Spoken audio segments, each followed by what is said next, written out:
और अब बात करेंगे एक खास खबर की। हम इसे खास क्यों कह रहे हैं, जब आप ये पूरी खबर जानेंगे तो अपने आप समझ जाएंगे। इस वक्त पूरा सिस्टम कोरोना वैक्सीन को देश भर में पहुंचाने में जुटा हुआ है, लेकिन कुछ लोग हैं जो इस मुहिम में स्पीड ब्रेकर का काम कर रहे हैं।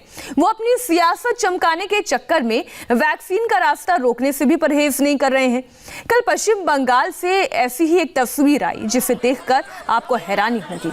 पश्चिम बंगाल के वर्धमान में ममता सरकार के मंत्री और जमीयत उलेमाए हिंद की बंगाल ब्रांच के अध्यक्ष सिद्दीकुल्लाह चौधरी अपने हजारों समर्थकों के साथ सड़क पर जमे थे। वर्धमान में सड़क जाम करके दिल्ली के बॉर्डर्स पर आंदोलन कर रहे किसानों को सपोर्ट कर रहे थे। और इसी बीच कोरोना वैक्सीन को लेकर कोलकाता से वर्धमान की तरफ जा रही वैन आ गई।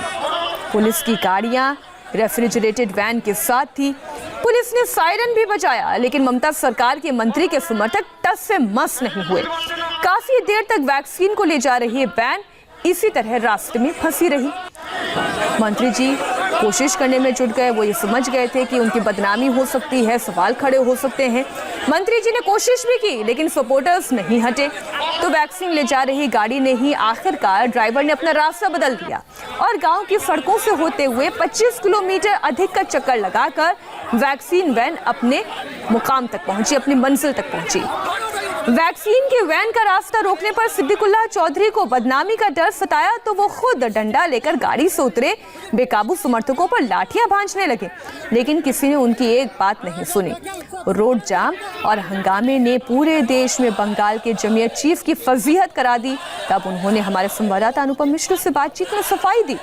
हालांकि इस दौरान भी वो ये कहने से नहीं चूके कि वैक्सीन से ज्यादा जरूरी किसान है। इस वक्त हमारे साथ जमीयत उलेमाए हिंद के बंगाल प्रमुख सिद्दीकुल्लाह चौधरी हैं।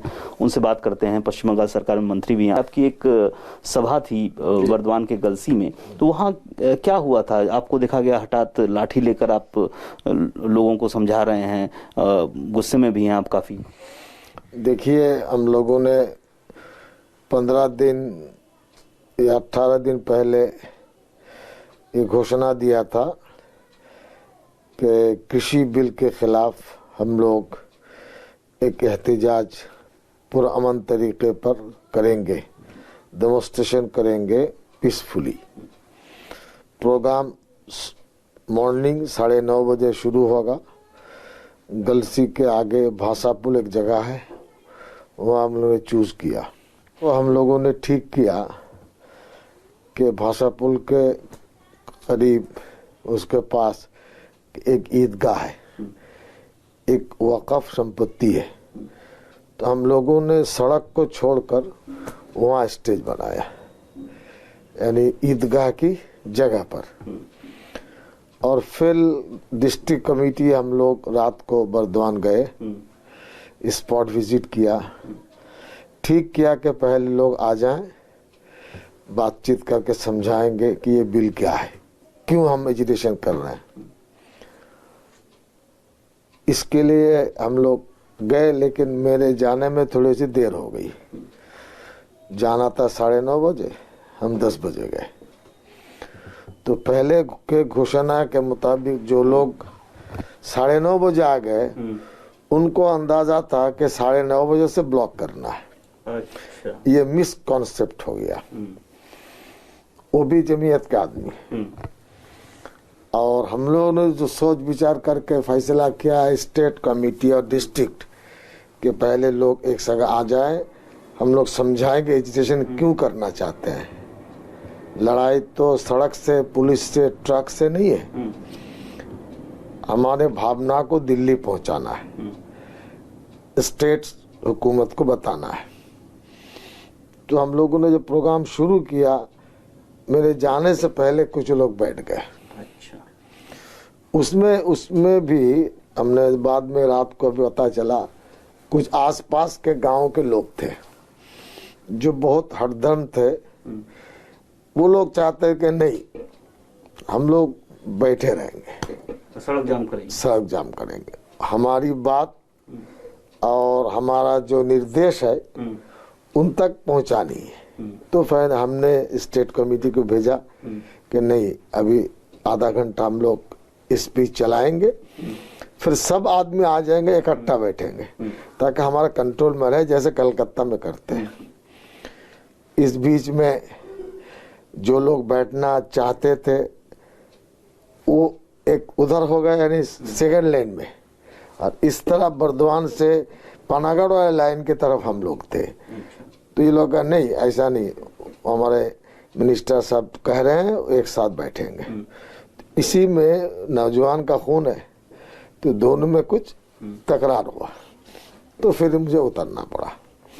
फिर उतरने के बाद हमने देखा कि अब तो टाइम तकरीबन 11 हो गया, लोग काफी आ गए, तो हमने फिर सोचा कि वहाँ बैठना चाहिए। फिर हम बैठ गए और सबको लेके बैठ गए। फिर हमने कहा देखो इसमें आपस में जो है मिसकॉन्सेप्ट की वजह से हुआ है, और कुछ गलत आदमी इसमें घुस गए। कलकत्ता में घुस नहीं पाते, हम वॉलंटियर को ट्रेनिंग देते हैं, वहाँ ट्रेनिंग दे नहीं पाए। दिखाई दिया हाथ में लाठी भांज रहे हैं। हाँ, वो असल में वजह यह है, हम अगर वहाँ सख्त ना होते तो बच्चे आपस में लड़ जाते, या विरोधी ग्रुप कुछ दो एक आदमी हो चाह रहे थे ट्रक पर पथराव करना, पुलिस के साथ मारामारी करना, एम्बुलेंस को न जाने देना। हमारे सामने 2 एम्बुलेंस आ गई, एक वैक्सीन की गाड़ी भी थी, वो नहीं वो तो बाद की। अच्छा, तो 2 आई, तो हमने कहा नहीं भाई, पीछे किससे पेट्रोल पंप है, तो हमारा आदमी जाकर निकाल दिया। वैक्सीन की गाड़ी 200 गाड़ी के पीछे वैक्सीन की गाड़ी थी, हमको पता नहीं था वैक्सीन की गाड़ी, पुलिस के नजर से पता चला। फिर बाद में पता चला कि पुलिस वाले उसको देखा कि 200 गाड़ी को कैसे, एजुकेशन वाले 10,000 आदमी बैठे हैं, इसको ऊपर से तो ट्रक चला नहीं सकते, तो समझदारी से उनको देख के चले गए। गांव के रास्ते से गए, और वैक्सीन में है कि 16 तारीख को प्राइम मिनिस्टर ओपनिंग करेंगे, आ जाए 13 तारीख, तो 3 दिन तो आइस में रहेगा, तो 15-20 मिनट इधर उधर होने से ये कोई मसला नहीं है। मैं जो समझता हूँ, हिंदुस्तान के तकरीबन 95 करोड़ इंसान डायरेक्ट इनडायरेक्ट किसी के साथ है, फार्मर है, इनके खाना पीना अनाज उगाना ये बंद हो जाएगा तो हिंदुस्तान का खाना बाहर से लाना पड़ेगा। ये वैक्सीन ज़्यादा अवेलेबल है, मोदी जी की हुकूमत हट धर्म है, और लोगों के अंदर यानी गर्मा गर्मी पैदा करना चाहते हैं कि हम जो कहेंगे। और अब आपको सीधे अहमदाबाद लिए चलते हैं।